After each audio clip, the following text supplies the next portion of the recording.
Good morning सभी को। Good morning जी। वह देखने वाले हैं भारतीय चित्रकला। यानी आज जो प्रश्न होगा, यहाँ जो कुछ भी पूछा जाएगा वह आपको भारतीय चित्रकला से संबंधित प्रश्न पूछा जाएगा।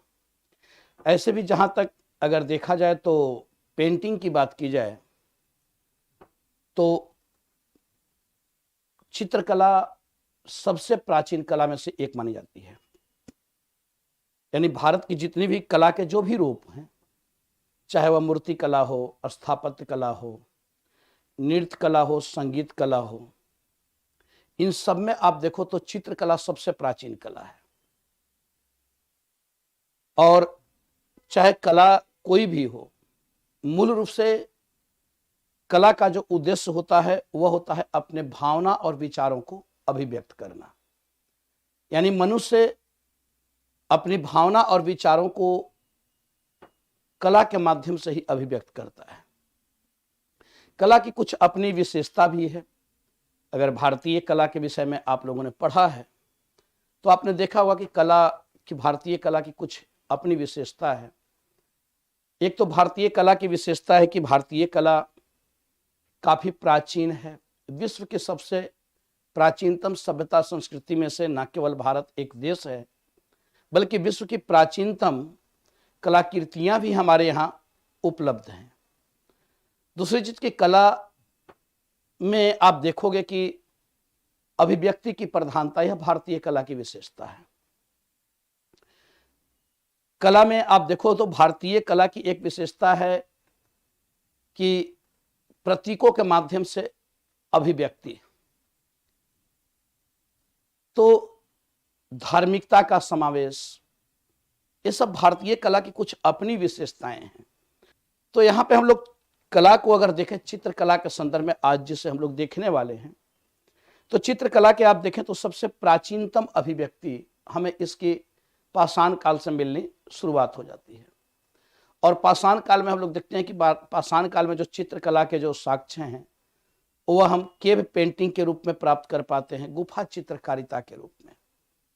और गुफा चित्रकारिता जैसे आप देखें तो जब हमारे पास कोई भी, क्योंकि किसी भी समय काल के इतिहास को जानने का बच्चों दो मुख्य स्रोत होता है, एक होता है पुरातात्विक और दूसरा होता है साहित्यिक। लेकिन भारतीय इतिहास की खूबसूरती क्या है? तो भारतीय इतिहास की खूबसूरती है कि जहां साहित्य मौन है वहां पुरातत्व बोलता है। जहां पे हमारे पास इतिहास की जानकारी साहित्यिक साक्ष्यों से अगर प्राप्त नहीं हो पा रही हैं, तो वहां पे हम उस समय काल के इतिहास की घटनाओं की जानकारी हम कलाकृतियों से प्राप्त करते हैं। जैसे कि आप चित्रकला को ही आप देखो तो चित्रकला में आप देखते हो कि जो पाषाण कालीन जो भी हम जानकारी प्राप्त कर पा रहे हैं कि पाषाण काल के लोग कहाँ रहते थे, कैसा जीवन जीते थे, क्या खाते थे, क्या पीते थे, कैसा उनका जीवन शैली था, इन सब जानकारी का स्रोत हमारे पास पुरातात्विक साक्ष्य है।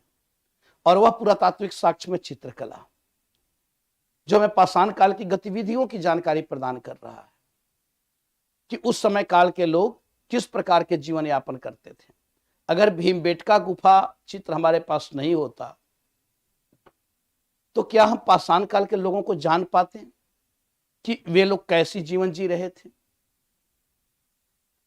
हमारे पास जानने का वही एकमात्र स्रोत है। तो आज बच्चों हम लोग चित्रकला के संदर्भ में यहाँ पे देखेंगे और क्या क्या चित्रकला के सिद्धांत, भारतीय चित्रकला का वर्गीकरण, लघु चित्रकला, मुगल कालीन कला, इन सब के संदर्भ में हम लोग यहाँ पे देखेंगे। इसके साथ साथ पूर्व ऐतिहासिक चित्रकला, प्री हिस्ट्री पेंटिंग, कैलकोलोथिक पेंटिंग, फिर प्री मौर्यन पेंटिंग, तो इन सब के संदर्भ में हम लोग को यहाँ पे देखना है। और ये आपके समक्ष ये पहला प्रश्न है, आज का जो पहला प्रश्न है। रोशन कॉम्पिटिटिव क्लासेज, गुड मॉर्निंग जी। गुड मॉर्निंग रोशन। तो यहाँ पे हम लोग देख पा रहे हैं कि यह आपको ताम्र पाषाण काल के संदर्भ में पूछा जा रहा है। ताम्र पाषाण काल के चित्रों के बारे में निम्नलिखित में से कौन से कथन सही हैं? ताम्र पाषाण, कैलकोलोथिक एज। अधिकांश चित्र युद्ध के दृश्यों को चित्रित करने पर केंद्रित हैं। Which of the following statement are correct about painting of the chalcolithic period. बहुत ध्यान से प्रश्न को आप लोग पढ़ेंगे, दिख रहा होगा, और न तो आप लोग आराम से पहले सुन ले, उसके बाद उत्तर देंगे। जो भी जिस मीडियम में है, चाहे हिंदी मीडियम हो या इंग्लिश मीडियम हो, अपने अकॉर्डिंग आप लोग देख लें। अधिकांश चित्र युद्ध के दृश्यों को चित्रित करने पर केंद्रित है। Most of the paintings concentrate on depicting battle scenes. इस काल में मुख्य रूप से लाल रंग का प्रयोग चित्र में किया जाता था। This period mainly saw the use of red colour. इनमें से कौन से कथन सही हैं? पाषाण काल के संदर्भ में पूछा जा रहा है कि पाषाण काल के जो चित्र हैं, क्या वह मुख्य रूप से चित्र में युद्ध के दृश्यों का चित्रण किया जाता था, यानी ताम्र पाषाण काल के संदर्भ में। ठीक है, तो क्या इस समय काल के चित्र में मुख्य रूप से युद्ध के दृश्य को केंद्रित किया जाता था? इस काल में मुख्य रूप से चित्र में क्या लाल रंग का उपयोग किया जाता था? बहुत अच्छा प्रश्न है, और यह ताम्र पाषाण काल से संबंधित है। जैसा कि हम लोग देखते हैं कि पाषाण काल से ही हमें कला का जो सबसे पहला रूप प्राप्त होता है वह चित्रकला का, और वह भीमबेटका की गुफा है, आदमगढ़ की गुफा है। ये सब शैलाश्रय हैं जहाँ पे मनुष्य रहा करते थे, कैसे शिकार करते थे, कैसे हंटिंग लाइफ उनका था, गैदरिंग लाइफ था, ये सारी जानकारी। क्योंकि आप देखते हो कि लोग समूह में रहा करते थे, गुफाओं में रहा करते थे, शैलाश्रय में रहा करते थे, और अपनी भावनाओं को, जो उनका जीवन था, उसको वे गुफा की दीवारों पर चित्रित कर दिया करते थे। कोई भी आपको वहां जो रंग का इस्तेमाल किया जाता था वह प्राकृतिक रंगों का ही इस्तेमाल किया जाता था। तो क्या इन चित्रों में मुख्य रूप से लाल रंग का प्रयोग देखा गया है?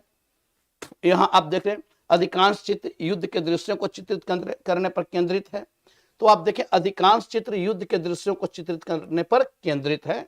बिल्कुल सही है बच्चों कि अधिकांश जो चित्र हैं वह युद्ध के दृश्यों पर केंद्रित करने पर है। लेकिन मुख्य रूप से चित्र में जो भी पाषाण कालीन चित्र है, चाहे वह पूरा पाषाण, एक चीज ध्यान जरूर रखना, चाहे वह पूरा पाषाण कालीन चित्र हो, ताम्र पाषाण कालीन चित्र हो, या जो भी चित्र हैं, उनमें जो आप मुख्य रूप से देखोगे कि जो रंग जो इस्तेमाल होता था उनमें पीले और हरे रंग का प्रयोग बहुतायत में किया जाता था। हाँ, जैन चित्रकला जो भी होगा, आंख बंद करके उसमें लाल रंग आप कर देना, बैकग्राउंड लाल रंग से, जो जैन चित्रकला में होगा। लेकिन यहाँ जो भी आपको स्टोन एज से, कैलकोलिथिक एज से जो भी चित्र होंगे, उनमें मुख्य रंग जो होता था वह पीला और हरा रंग का इस्तेमाल किया जाता था। तो बच्चों इसका आंसर ए होगा, ए होगा। क्लियर? आते हैं अगले प्रश्न की ओर। निम्नलिखित कथनों पर विचार करें। बहुत ही अच्छा प्रश्न है, बहुत अच्छा प्रश्न है। भित्ति चित्र अपने विशाल आकार के कारण अद्वितीय है। भित्ति चित्र the mural painting are unique because of their sheer size. वे मुख्य रूप से कागज पर निहित हैं। भित्ति चित्र के विषय में पूछा जा रहा है। They are mainly content on paper. भित्ति चित्रों का उपयोग केवल बौद्धों द्वारा किया जाता है। Mural painting are utilised only by the Buddhist. बहुत ही अच्छा प्रश्न है बच्चों, बहुत ही अच्छा प्रश्न है। भित्ति चित्र से संबंधित आपसे पूछा जा रहा है। ठीक है, अब निम्नलिखित कथनों में से सही कथन चुनें। केवल 2 और 3, केवल 1 और 3, केवल 3, केवल 1। तो भित्ति चित्र आप देखें, जो भित्ति चित्र यानी जो किस पे बनाए जा रहे हैं? दीवारों पे, चाहे वह गुफाओं के दीवारों पे हो, आगे चलकर मंदिरों के दीवारों पे आप देख रहे हो।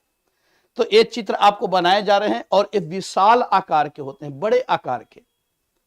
यह जो भित्ति चित्र होंगे वह भित्ति चित्र छोटे आकार के चित्र नहीं होते हैं, बल्कि भित्ति चित्र बड़े आकार के चित्र होंगे। ठीक है, अच्छा, मुख्य रूप से कागज पर निहित है क्या यह चित्र, जो भी भित्ति चित्र हैं? तो मैं जो आंसर देख पा रहा हूं, आप देख रहे हो भित्ति चित्र अपने विशाल आकार के कारण अद्वितीय। बिल्कुल सही है। जो भी भित्ति चित्र है वह आपको बड़े आकार के चित्र होते हैं और वह गुफाओं के दीवारों पे, मंदिरों के दीवारों पे उकेरे जाते थे। ये कागज पर निहित नहीं है, यह आपको भित्ति चित्र, वह कागज पर निहित चित्र नहीं है। इसे कहा जाता है जो चित्र कागज पर, पट्टिकाओं पर, गुटिकाओं पर, कपड़ों पर जो चित्र आपको बनाए जाएंगे वह आपको मिनिएचर पेंटिंग है, लघु चित्रकला, और उन्हें कहा जाता है पट्टचित्र, पट्टचित्र। ठीक है, तो आपको कागज के ऊपर जो चित्र होंगे वह भित्ति चित्र के उदाहरण नहीं होंगे। भित्ति चित्रों का उपयोग केवल बौद्धों के द्वारा किया जाता था, नहीं, केवल आपने शब्द सही पकड़ा है। तो एक चीज ध्यान रखना कि जो भित्ति चित्र हैं वह बौद्ध, ब्राह्मण और हिंदू तीनों धर्म से संबंधित हैं। यानी जो भित्ति चित्र बनाए जाते हैं वह तीनों धर्म से संबंधित हैं, जो दीवारों के ऊपर चित्र बनाए जाते हैं। तो केवल वह बौद्ध धर्म से। और ऐसे भी मैंने बतलाया है कि जहां भी प्रश्न के ऑप्शन में आपको केवल आए, आपको सतर्क हो जाना है, क्योंकि केवल वाले प्रश्न संभवतः वह गलत होंगे। ठीक है, ऑप्शन गलत हो। तो इसमें देखें, यानी केवल एक, इसमें सही आंसर क्या है? तो सही आंसर केवल एक है। बहुत अच्छा, आप लोगों ने आंसर इसका दिया है। नेक्स्ट प्रश्न की ओर आते हैं। कुछ आपको मैचिंग का यह प्रश्न है, which of the following is not correctly matched. आपसे पूछा जा रहा है कि कौन इसमें से सही मैच नहीं है, सही मैच नहीं है। निम्न में से कौन सा मिलान सही नहीं है? एलोरा केव्स महाराष्ट्र, एलोरा का गुफा महाराष्ट्र में। शीतलवासना केव, शीतलवासन गुफा तमिलनाडु। लेपाक्षी टेम्पल कर्नाटक। रावण छाया रॉक शेल्टर, रावण छाया शैलाश्रय ओडिशा। बहुत ही अच्छा प्रश्न है, और मैचिंग के प्रश्न आपको पेंटिंग में या कला के किसी भी रूप में एक प्रश्न, दो प्रश्न आपको अवश्य पूछा जाता है। तो बच्चों, आप जैसा कि देख रहे हो कि जो एलोरा गुफा है, एलोरा गुफा जो है वह महाराष्ट्र में है। और एक चीज ध्यान रखना कि अजंता, एलोरा, इन सभी गुफाओं को यूनेस्को में भी शामिल किया गया है। ठीक है, तो इसका जल्दी से आप लोग आंसर दें कि इनमें से कौन सा गलत पूछा जा रहा है, कि कौन सा गलत मैच है। और बहुत अच्छा प्रश्न है। एलोरा केव महाराष्ट्र, शीतलवासन केव तमिलनाडु, लेपाक्षी मंदिर कर्नाटक, रावण छाया रॉक शेल्टर ओडिशा। ठीक है, शीतलवासन केव जो है, शीतलवासन गुफा, ये पूछा हुआ प्रश्न है यूपीएससी में शीतलवासन के विषय में। और शीतलवासन गुफा आप देखें तो यह आपको पल्लव कालीन गुफा है, जैन धर्म से संबंधित है। और यहाँ के जो चित्र बने हुए हैं, शीतलवासन गुफा के जो चित्र बने हुए हैं, वह चित्र आपको यह तमिलनाडु में ही है। यह भी सही है, बिल्कुल आप लोग सही, लेकिन इसमें थोड़ा सा बातों को आप लोग ध्यान रखना। बलराम का आंसर आ रहा है डी। तो यहाँ पे आप लोग ध्यान रखना कि जो शीतलवासन गुफा है यह तमिलनाडु में है। और शीतलवासन गुफा कहा जाता है कि यह पल्लव शासन कालीन गुफा है। पल्लव शासक महेंद्र वर्मन प्रथम ने इस गुफा को निर्मित करवाया था। ऐसे यह भी कहा माना जाता है शीतलवासन गुफा को लेकर कि इस गुफा का निर्माण बहुत पहले किया गया था, संगम काल में। संगम काल में जो आपको चोर चेल जो शासक थे, ठीक है, पल्लव शासक थे, तो उस समय काल का यह गुफा माना जाता है। लेकिन इस गुफा के जो चित्र हैं वह कहा जाता है कि वह महेंद्र वर्मन प्रथम के समय काल में निर्मित किया गया, पल्लव शासक महेंद्र वर्मन प्रथम। और यहाँ के जो शीतलवासन गुफा के जो चित्र है बच्चों, एक चीज और नोटिस करना, यहाँ के चित्र आपको जैन धर्म से संबंधित चित्र है। जैन धर्म से संबंधित चित्र है। अच्छा, चित्र की एक और विशेषता है कि शीतलवासन गुफा के जो चित्र हैं वह फ्रेस्को टेम्परा विधि से निर्मित हैं। फ्रेस्को टेम्परा विधि आप जानते होंगे, मैंने बताया है चित्रकला में। फ्रेस्को टेम्परा विधि जिसमें पहले दीवारों के ऊपर क्या किया जाता है, गीले प्लास्टर का लेप चढ़ाया जाता है, उसके बाद फिर उस पर चित्र बनाया जाता है, फिर सूखने के बाद उसमें रंग भरा जाता है। तो इस विधि को क्या कहा जाता है, फ्रेस्को टेम्परा विधि। इसे जरूर याद रखना। लेपाक्षी मंदिर यह आपको कर्नाटक में नहीं है, बल्कि लेपाक्षी मंदिर यह बहुत ही महत्वपूर्ण है। और इस मंदिर को आप देखें तो विजयनगर शासन काल में यह मंदिर निर्मित हुआ है। और यह आंध्र प्रदेश में है बच्चों, यह कर्नाटक में नहीं है, बल्कि यह मंदिर कहाँ है, यह आंध्र प्रदेश में है, लेपाक्षी मंदिर। और इसे एक चीज और ध्यान रखना, इसे हैंगिंग पिलर टेम्पल के नाम से जाना जाता है। इसके अगर स्तंभों को आप देखोगे, पिलर्स को देखोगे, तो झूलता हुआ स्तंभ आपको दिखाई देगा। यानी नीचे जो स्तंभ है वह एक होता है कि पिलर्स जो होते हैं वे जमीन में गाड़ कर बनाए जाते हैं। इस मंदिर की सबसे बड़ी विशेषता है इसके जो पिलर्स हैं वह बिल्कुल सतह से ही हैं, सतह से निर्मित, और बहुत खूबसूरत मंदिर है जो लेपाक्षी मंदिर है, बहुत खूबसूरत मंदिर है। तो यह आप देखें कि यह कर्नाटक में नहीं है। अच्छा, रावण छाया रॉक शेल्टर, यह आपको ओडिशा में ही है, ओडिशा में ही है। आपको रावण छाया शैलाश्रय एक गुफा है, और इसे ही आपको रावण छाया शैलाश्रय गुफा आपको उड़ीसा में निर्मित है, यह उड़ीसा में है। तो इस तरीके से इसमें से कौन सा गलत है, तो इसमें गलत कौन सा हो जाएगा, सी। और आप लोगों ने बहुत खूबसूरती से इसका आंसर दिया है, बहुत अच्छी बात है। नेक्स्ट प्रश्न की ओर आते हैं, चित्रकला पे बच्चों। पाल कला की चित्रकला सामान्य तौर पर किस पर निष्पादित की गई थी? पालकालीन, आपसे पूछा जा रहा है पाल शासनकाल, पाल जो बंगाल में थे। The painting of Pala school of art was generally executed on walls, cloths, pottery या पाल्म लीफ, दीवारों पर, कपड़ों पर, मिट्टी के बर्तनों पर या ताड़ के पत्ते पर। पालकालीन चित्रकला, पाल काल के विषय में पूछा जा रहा है। पालकालीन चित्रकला किसके ऊपर चित्रित किए गए हैं? बहुत ही अच्छा प्रश्न है, बहुत ही अच्छा प्रश्न है कि पालकालीन चित्रकला, जो पाल शासक थे वह बंगाल में थे। धर्मपाल, देवपाल बहुत फेमस शासक रहे हैं। बौद्ध धर्म से संबंधित यह शासक रहे हैं। बौद्ध धर्म के को इन्होंने काफी आश्रय प्रदान किया। एक बार फिर से बौद्ध धर्म को इन लोगों ने पुनर्जीवित करने का काम किया, क्योंकि इसी क्षेत्र में पहले जो शासक था वह गौंड वंश का शासक था शशांक, और वह कट्टर शैव था जिसने बौद्ध धर्म को बहुत नुकसान पहुंचाया था शशांक ने। उसके बाद फिर उस क्षेत्र में पाल शासन आता है, और पाल शासक बौद्ध धर्म के अनुयायी थे। बौद्ध धर्म को इन्होंने काफी प्रश्रय दिया था। और आप लोग की ओर से जो आंसर आ रहा है, मैं जो देख पा रहा हूं, कपड़ा पर भी चित्रित नहीं है, मिट्टी। यहां पे पूछा जा रहा है कि सामान्य तौर पर, तो कुछ कपड़े पर भी चित्र आपको हमें प्राप्त होते हैं पालकालीन, लेकिन सामान्य तौर पर पांडुलिपि चित्रण के उदाहरण हैं।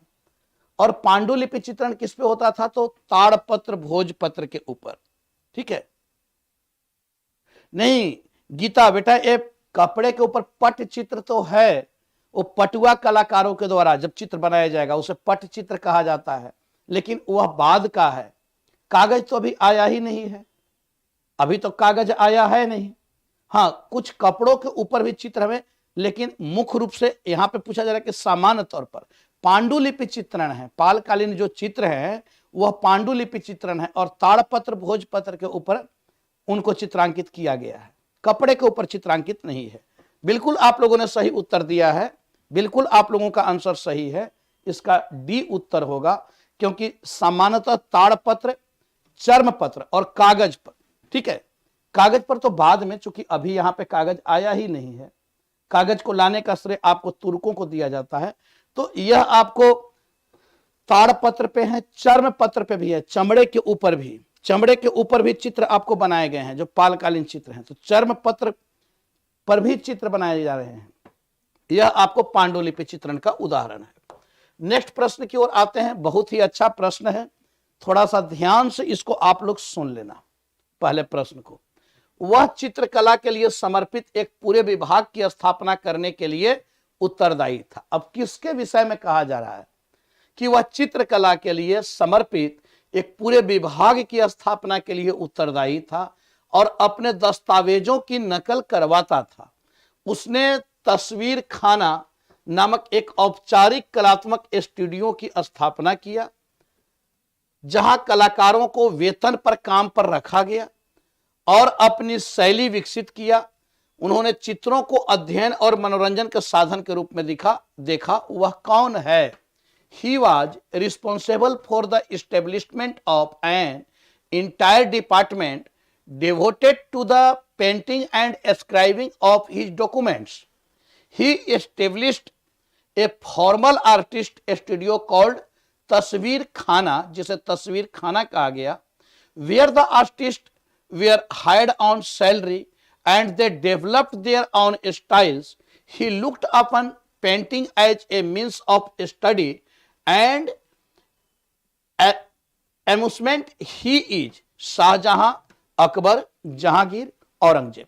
मुगल शासन के विषय में पूछा जा रहा है कि वह मुगल शासक कौन था जिसमें आगरा में एक चित्रशाला, यहां पे आपको कहा जा रहा है तस्वीर खाना मतलब चित्रशाला, जिसने आगरा में एक चित्रशाला का निर्माण करवाया, चित्रशाला का निर्माण करवाया और चित्र बनाने के लिए एक अलग विभाग पेंटिंग डिपार्टमेंट, अलग विभाग स्थापित करवाया. वह मुगल शासक पूछा जा रहा है कि वह मुगल शासक कौन है जिसने आगरा में एक चित्रशाला का निर्माण करवाया और एक अलग विभाग स्थापित करवाया और कलाकारों को, चित्र बनाने वाले कलाकारों को नगद वेतन पर रखा और उसने चित्र को अध्ययन और मनोरंजन के साधन के रूप में देखा. ऐसे आप देखें तो चूंकि मुगल शासक इस्लामिक शासक हैं और इस्लाम धर्म में चित्र पर प्रतिबंध है, जीवित वस्तुओं के चित्र पर प्रतिबंध है जो इस्लाम धर्म में. लेकिन मुगलों को आप देखें कि मुगलों ने कला के सभी रूपों को प्रश्रय दिया. स्थापत्य कला भी आपको दिखाई देगा. अगर बाबर को ही आप देखो तो बाबर बड़ा कला को सम्मान देने वाला व्यक्ति था, लेकिन उसे समय नहीं मिला. वह कला को बड़ा सम्मान दिया करता था, बड़ा प्रकृति प्रेमी व्यक्ति था, लेकिन उसको वह समय मिला नहीं. 1526 से लेकर और 1530 के शासनकाल में निरंतर वह युद्ध में ही व्यस्त रहा. 26 में पानीपत का युद्ध, 27 में खानवा का युद्ध, 28 में घाघरा का युद्ध, 28 में चंदेरी का युद्ध, 29 में घाघरा का युद्ध, 26 पानीपत, 27 खानवा, 28 चंदेरी, 29 घाघरा और उसके बाद 30 में उसकी मृत्यु हो जा रही है. वह आया तो उसने 2 मस्जिद भी निर्माण करवाया था.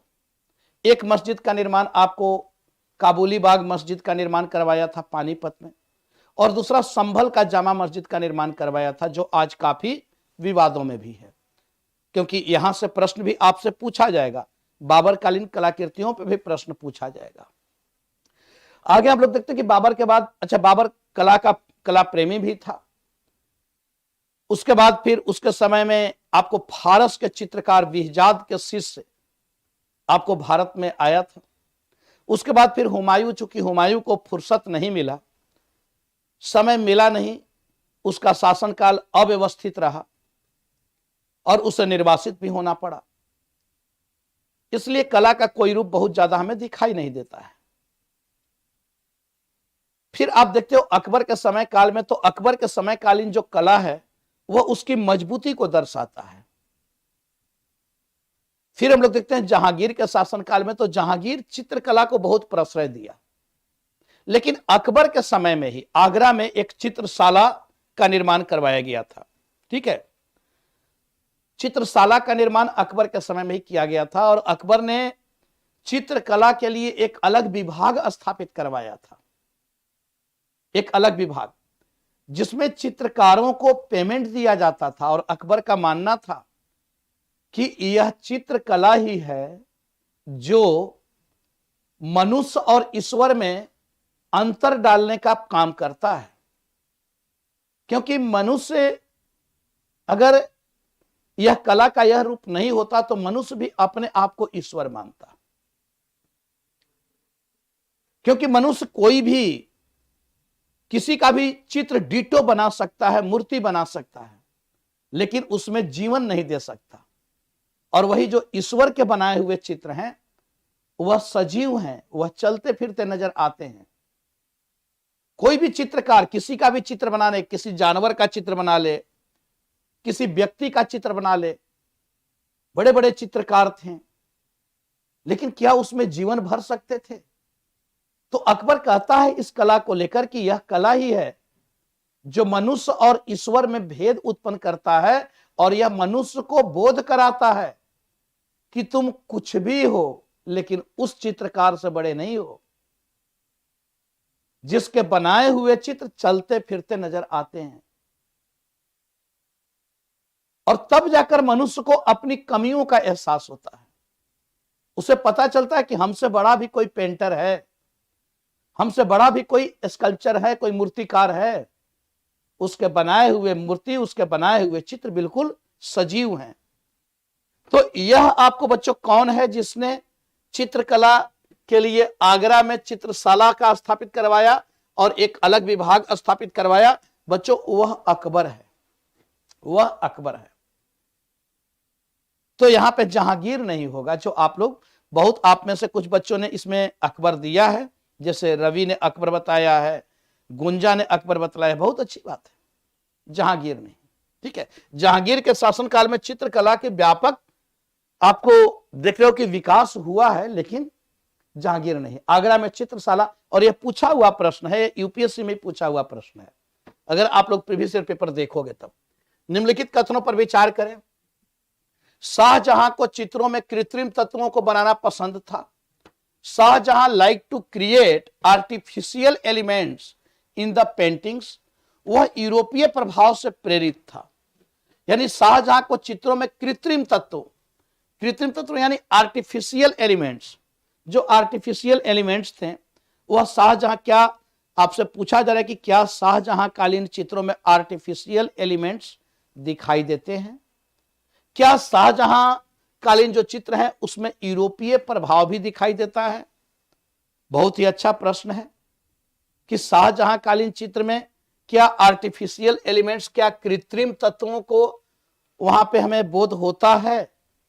और क्या उसमें यूरोपीय प्रभाव यानी चित्रों को आगे पीछे नहीं होता है चित्र में, कि भाई आप देखो यह यूरोपीय प्रभाव है चित्रकला में, जिसमें आपको छोटे चित्रों, दूर की चीजों को छोटा दिखाना और नजदीक की चीजों को बड़ा दिखाना। जैसे मान लो कोई नदी दिखाया जा रहा है और नदी के उस पार वृक्ष दिखाए जा रहे हैं, तो नदी के उस पार का वृक्ष कैसा दिखाई देगा? बड़ा या छोटा बनाया जाएगा? वह छोटा बनाया जाएगा और नदी को बड़ा दिखाया जाएगा। तो यह यूरोपीय प्रभाव है जो चित्रकला में आपसे पूछा जा रहा है कि क्या यह प्रभाव शाहजहां कालीन चित्रों में हमें दिखाई देता है? क्या यह प्रभाव शाहजहां कालीन चित्रों में दिखाई देता है?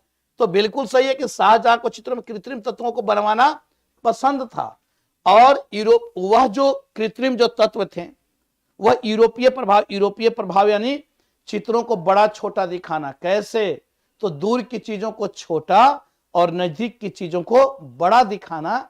यह जो चित्रकला में हम लोग देखते हैं, यह चित्रकला में यूरोपीय प्रभाव है, और यह शाहजहां कालीन चित्रों में हमें दिखाई देता है। यह शाहजहां कालीन चित्रों में बिल्कुल सही, दोनों ही सही होगा। बहुत अच्छी बात। नेक्स्ट प्रश्न की ओर आते हैं।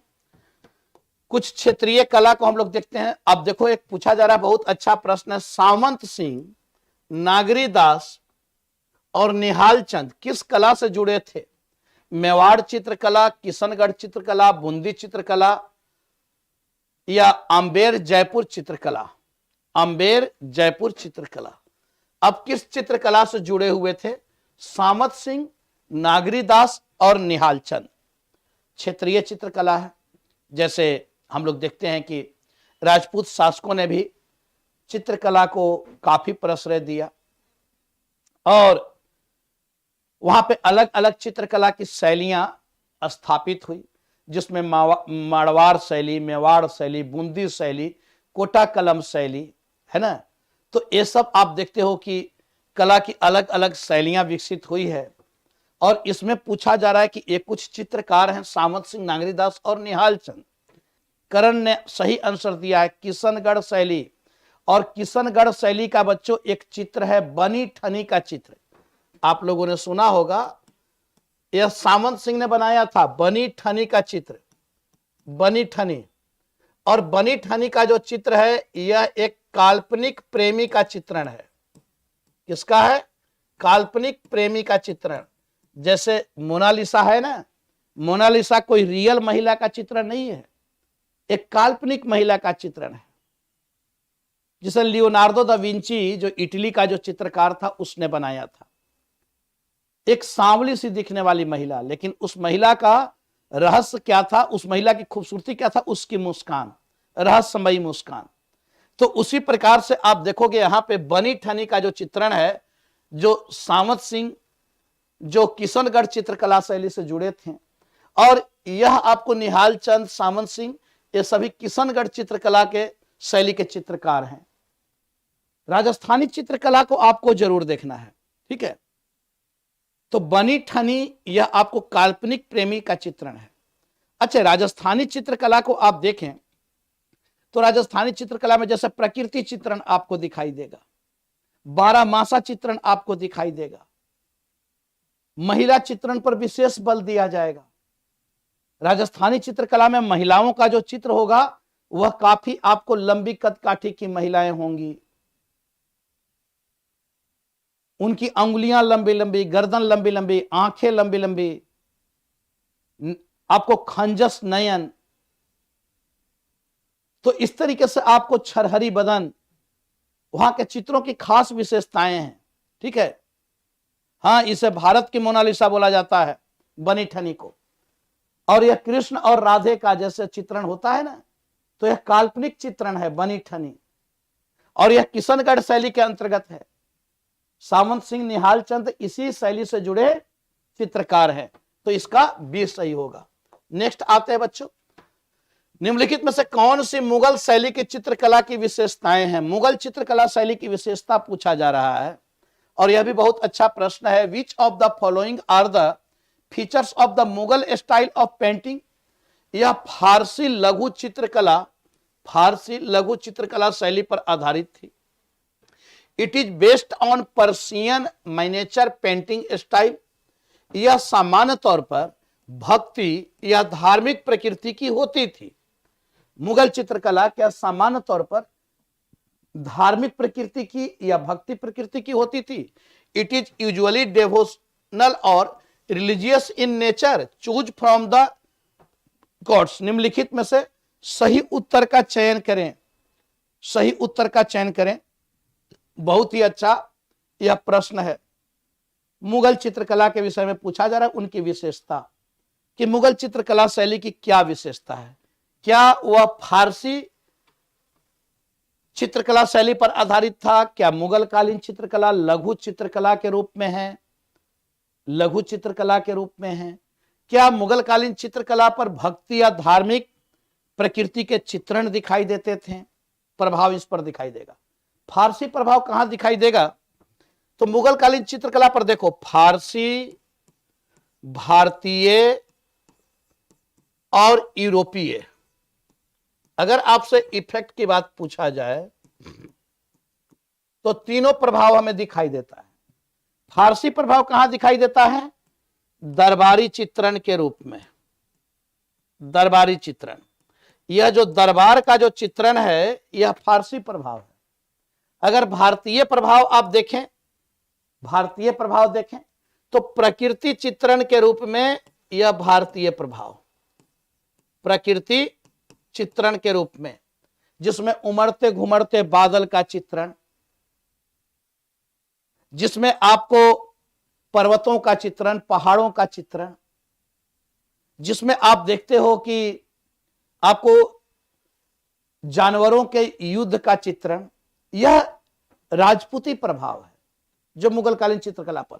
यूरोपीय प्रभाव हम कहां देखते हैं? तकनीक के रूप में, टेक्नोलॉजी के रूप में, जिसमें आप देखो कि दूर की चीजों को छोटा दिखाना, नजदीक की चीजों को बड़ा दिखाना, यह आपको यूरोपीय प्रभाव है। तो मुगल कालीन चित्रकला पर फारसी प्रभाव भी है, बिल्कुल सही है। और यह आपको लघु चित्रकला का उदाहरण है। भित्ति चित्र है क्या? लघु चित्रकला का उदाहरण है। जो मुगल कालीन जो भी चित्र हैं वह आपको किस रूप में पाए जाएंगे? तो वह मिनिएचर पेंटिंग है, वह मिनिएचर पेंटिंग के एग्जाम्पल हैं, लघु चित्रकला के उदाहरण हैं जो मुगल कालीन चित्र है।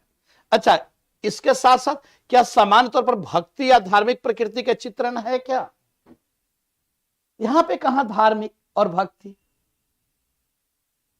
भक्ति और धार्मिक प्रकृति का चित्रण कैसे होगा भाई? इस्लाम धर्म के रक्षक हैं, इस्लामिक शासक हैं, तो इस पे कहीं धार्मिक प्रभाव आप देख रहे हो, कहीं भक्ति प्रभाव आप देख रहे हो? इस पे भक्ति और धार्मिक प्रभाव नहीं है। तो केवल इसका उत्तर क्या होगा? ए होगा। और आप लोगों ने आंसर दिया भी है, आप लोगों ने आंसर दिया भी है, तो यह ध्यान रखना है। अब ऐसे प्रश्न तो गलत नहीं होने चाहिए ना बच्चों, ऐसे प्रश्न तो गलत नहीं होने चाहिए। आते हैं नेक्स्ट प्रश्न पे। 12 महीना नामक चित्रकला यानी 12 मासा, इसे ही क्या कहा जाता है? 12 मासा। तो 12 मासा चित्रकला किससे संबंधित है? बहुत ही अच्छा प्रश्न है। The painting named as 12 month as associated with 12 मासा चित्रण जम्मू शैली, बसौली शैली, कांगड़ा शैली उपयुक्त में से कोई नहीं। 12 मासा चित्रण बहुत ही अच्छा है, यानी 12 महीनों का चित्रण। 12 मासा यानी 12 महीनों का चित्रण, अलग अलग महीने में, जैसे मतलब 12 महीने का मतलब क्या कि कोई जनवरी और फरवरी का चित्रण नहीं होगा। जैसे अब 12 महीनों में अलग अलग ऋतुएं होती हैं ना, तो उनके अकॉर्डिंग चित्रण, ऋतु के अकॉर्डिंग, मौसम के अनुसार चित्रण, यह हमें कहां दिखाई देता है? जिसमें आपको गीत गोविंद पर आधारित चित्रण होगा, भक्ति पर्यंत चित्र होंगे, इसमें सामान्य तौर पर आपको कृष्ण विषयन चित्रण होगा। वह कौन सा है? जिसके लोकप्रिय विषय वस्तु क्या है? तो विषय वस्तु 12 मासा, गीत गोविंद, कृष्ण विषयक।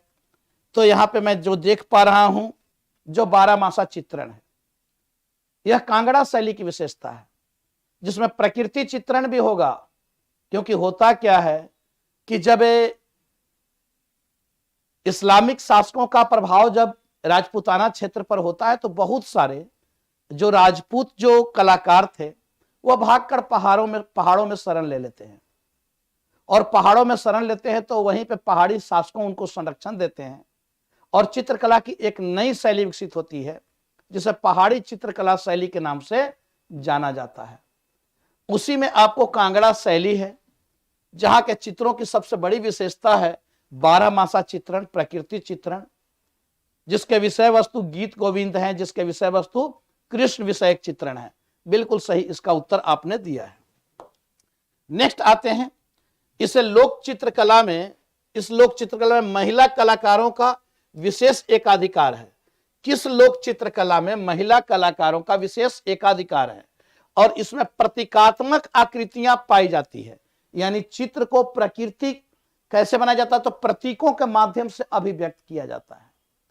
आपसे पूछा जा रहा है कि कौन सी ऐसी चित्रकला का रूप है जिसपे महिला कलाकारों का विशेषाधिकार है, यानी चित्र महिलाओं के द्वारा बनाए जाते हैं और चित्र में प्रतीकों का इस्तेमाल किया जाता है। चित्रकला प्रभाव में क्या है?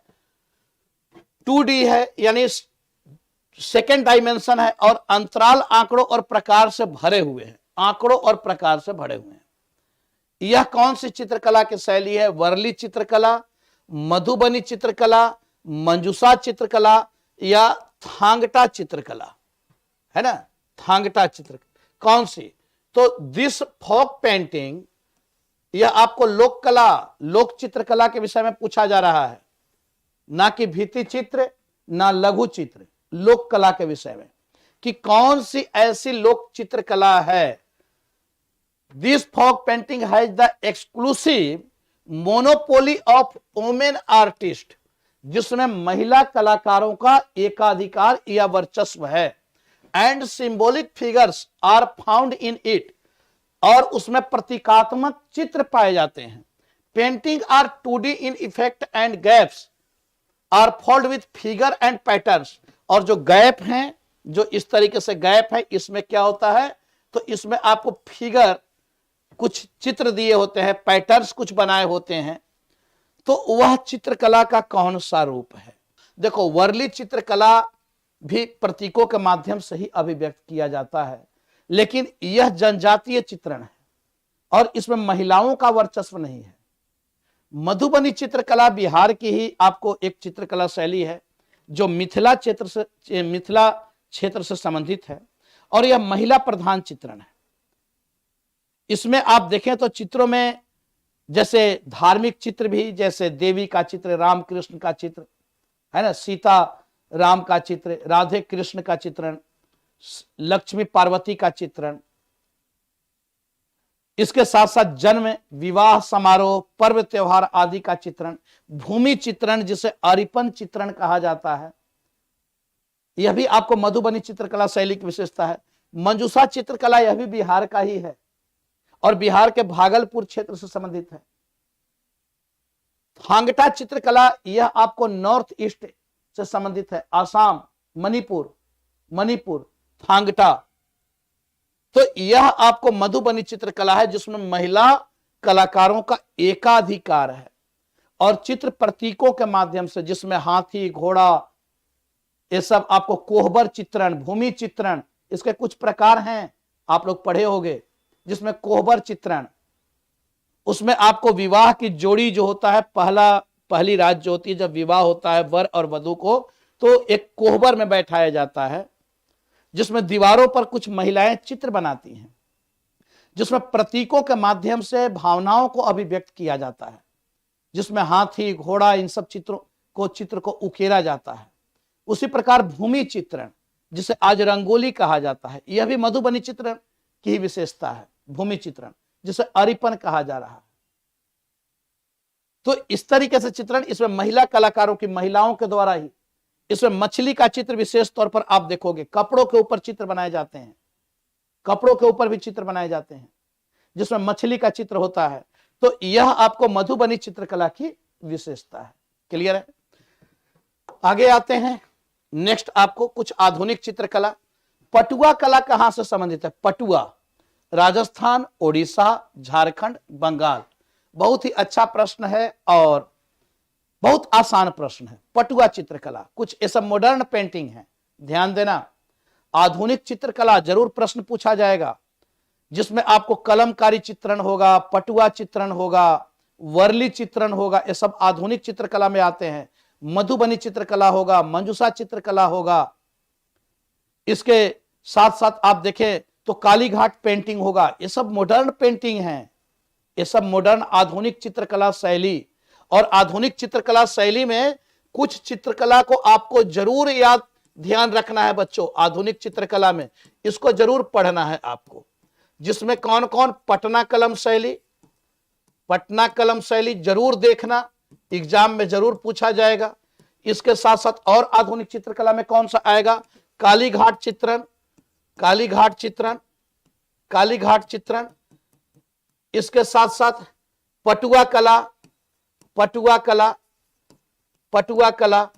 इसके साथ साथ कलमकारी, कलमकारी। ये सब आपको आधुनिक चित्रकला के रूप हैं, ये सब आधुनिक चित्रकला के रूप हैं। इन पेंटिंग को जरूर आपको देखना है। अब आप देखो पटुआ कला कहां से संबंधित है? यह आपको बंगाल है, बंगाल। पटुआ चित्रकला बंगाल, यह बंगाल। इसे ही पटुआ, देखो पटुआ कलाकार थे। और पटुआ क्यों कहा जा रहा है? तो पटचित्र के कारण। पटचित्र क्या है? तो जो चित्र कपड़े के ऊपर बनाए जाते हैं, कागज पर बनाए जाते हैं, कागज पर बनाए जाते हैं, इन चित्रों को क्या कहा जाता है? तो इन चित्रों को पटचित्र के नाम से जाना जाता है। और यह चित्र कौन बनाते हैं?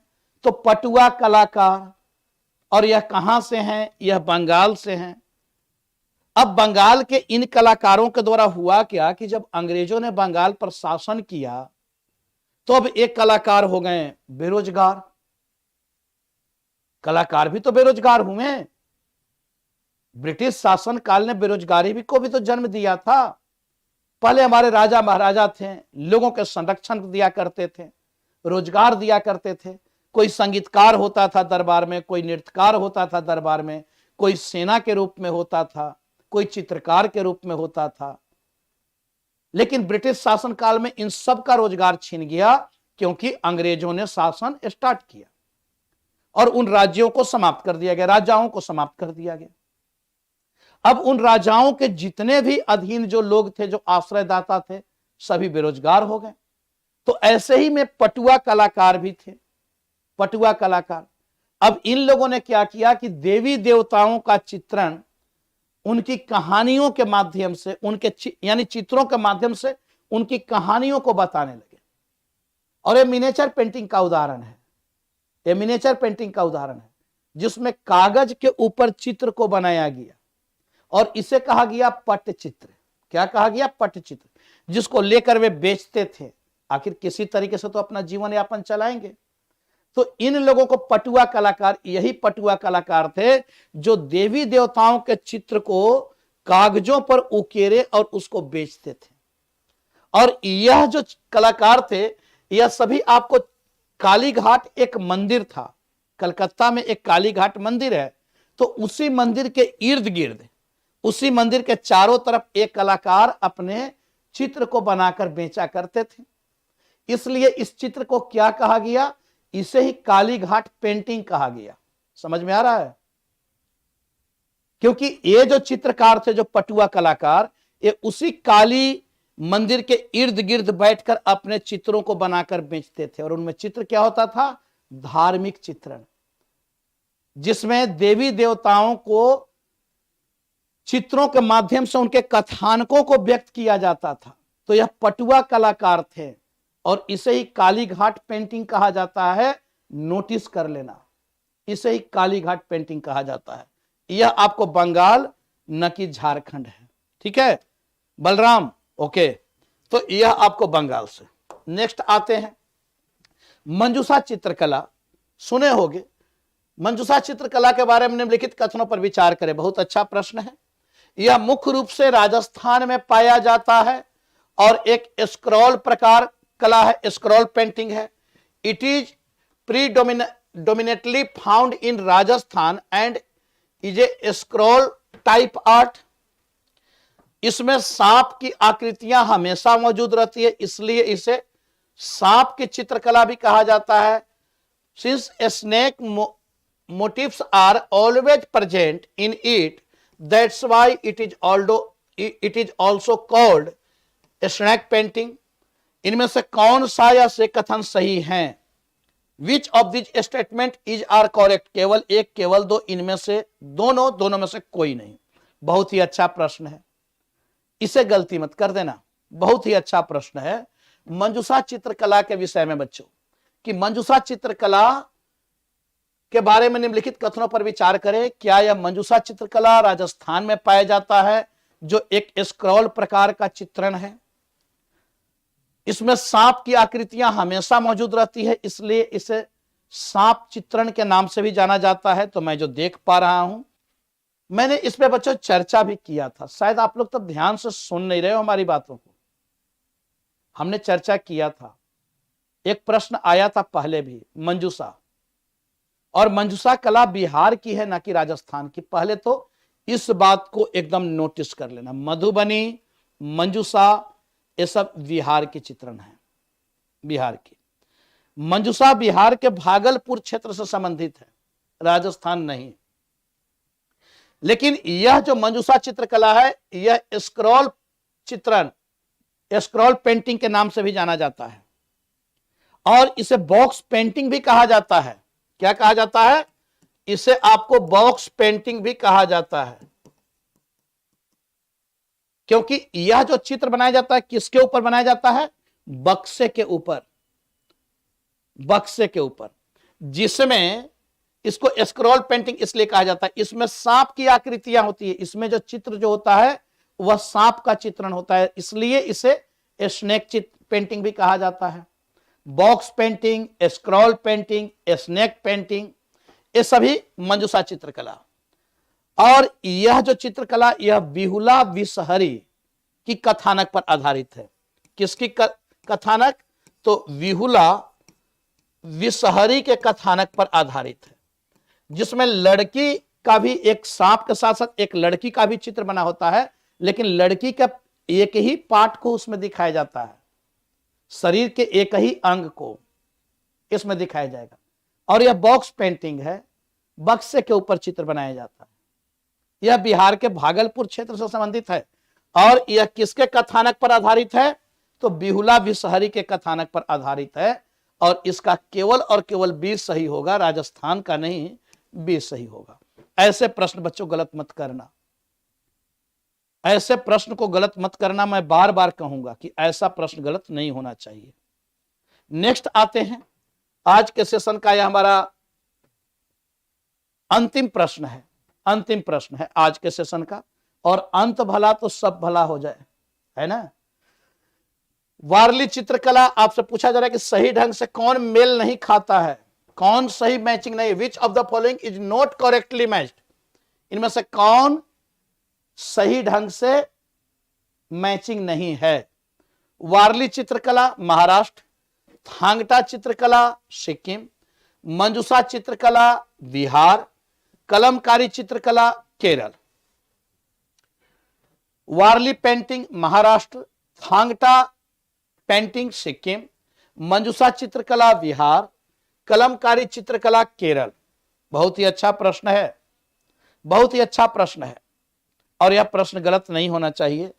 पूछा जा रहा है कौन सही मैचिंग नहीं है, कौन सही मैचिंग नहीं है, कम से कम इसमें तो आप लोग सही बताओ। देखो वारली चित्रकला या तो महाराष्ट्र का है, जनजातीय चित्रण है। वारली जो महाराष्ट्र गुजरात के जो बॉर्डर के जो जनजाति हैं, उन जनजातियों के द्वारा चित्र बनाए जाते हैं जिसमें आम जनजीवन का चित्रण होता है और चित्र प्रतीकों के माध्यम से अभिव्यक्त किया जाता है। ठीक है, उसे वारली पेंटिंग कहा जाता है। वारली थांगटा यह नॉर्थ ईस्ट से संबंधित है, मणिपुर आसाम मिजोरम वाला जो क्षेत्र है, यह थांगटा चित्रकला। जो युद्ध प्रदर्शनी का चित्रण इसमें होता है थांगटा, जिसमें ढाल तलवार लिए हुए युद्ध की कलाकृतियों करते हुए, ये एक प्रकार के मार्शल आर्ट कह सकते हो। मंजूषा चित्रकला यह बिहार का है। कलमकारी चित्रण यह मॉडर्न पेंटिंग है, आधुनिक चित्रण है, यह केरल नहीं है बच्चों, बल्कि यह कहां है, यह आंध्र प्रदेश है, आंध्र प्रदेश का चित्रण। और बहुत महत्वपूर्ण है कलमकारी। देखो दो शब्द के मिलने से बना है कलम, कलम जो है ये फारसी शब्द है, प्लस कारी, कारी। कलम का मतलब क्या हुआ, कलम समझ रहे हो, तुलिका, इसमें जो चित्र बनाए जाते हैं वह कलम यानी बांस की तुलिका से, बांस समझ रहे हो ना, बांस जो होता है लकड़ी वाला, और उसी का पेन बनाया जाता है, उसकी तुलिका, उसकी पेंट किया जाता है बांस की तुलिका से, बहुत नोकीला। और कारी का मतलब होता है शिल्पकारिता। तो जो कलम के द्वारा जो कलाकारी की जाती है उसे क्या कहा जाएगा, कलमकारी। ठीक है, तो कलमकारी, कलम के द्वारा जो कलाकृतियां की जाती है उसे कलमकारी। अब यहां आप देखो तो यह आंध्र प्रदेश के चित्रकला की एक शैली है और इसके दो केंद्र हैं बच्चों। कलम फारसी शब्द है, इसके दो केंद्र हैं, एक है श्रीहालाहस्ती, श्रीहालाहस्ती, और एक इसका जो सेंटर है वह है आपको मसूलीपट्टनम। तो दो केंद्र हैं, श्रीहालाहस्ती और मसूलीपट्टनम, मसूलीपट्टनम। अब दोनों में देखो, श्रीहालाहस्ती जो है यह आपको, यह जो चित्र बनाया जाता है इसका जो चित्र है वह कपड़ों के ऊपर हिंदू कलाकारों के द्वारा, जिसके पौराणिक विषय क्या होते हैं, जिसके विषय वस्तु क्या होंगे, पौराणिक महाकाव्य। और जो मसूलीपट्टनम चित्रण है इस पर आपको फारसी प्रभाव दिखाई देगा, फारसी प्रभाव दिखाई देगा, इस पे आपको हिंदू प्रभाव दिखाई देगा, क्योंकि यह देवी देवताओं के जो कपड़े होते हैं ना, या मंदिर के दीवारों के पीछे जो लगाए जाते हैं वह आपको श्रीहालाहस्ती शैली है। यह कलमकारी चित्रकला की एक शैली है श्रीहालाहस्ती, जिसमें कपड़े को क्या किया जाता है, सूती कपड़ों के ऊपर चित्रण होता है। कपड़े को पहले आपको गोबर के घोल में रात भर कपड़े को पहले डाला जाता है। गोबर समझ ही रहे हो, जो गाय वाय का जो होता है, तो उसके घोल में सूती कपड़ों को रात भर डुबो कर रखा जाता है, फिर उसको सुखाया जाता है और सूखने के बाद फिर उसको दूध के घोल में डाला जाता है, जिससे थोड़ा वह दूधिया व्हाइट हो जाता है, मिल्की व्हाइट। फिर उसको दूध के घोल में सुखाया जाता है कपड़े को, फिर उसको सुखाकर फिर उसको खूब कूटा जाता है कपड़े को, और तब उसके ऊपर बांस की तुलिका से उसके ऊपर चित्र बनाए जाते हैं, बांस की तुलिका से। तो यह श्रीकालाहस्ती शैली है। और यह जो मसूलीपट्टनम चित्रण है, इसमें आप देखो कि इसमें क्या होता है कि यह ठप्पा, ठप्पा समझ रहे हो, यानी चित्र को जैसे नहीं होता कि उकेर दिया जाता है और उसके बाद उसको दीवार पर चिपकाया जाता है, तो वह चित्र उकेर जाता है, फिर उसमें रंग भरा जाता है। तो वह फारसी प्रभाव है। इसकी दो शैली हैं, श्रीकालाहस्ती और मसूलीपट्टनम शैली। और यह कलमकारी चित्रण है, कलमकारी चित्रण जो आंध्र प्रदेश से संबंधित है। तो यह हम लोगों को आज देखना था, इसमें सही यह मैचिंग नहीं है। और इसी के साथ आज का सेशन बच्चों हमारा समाप्त होता है। बहुत बहुत धन्यवाद, थैंक यू सभी को। मिलते हैं हम लोग अगली क्लास में।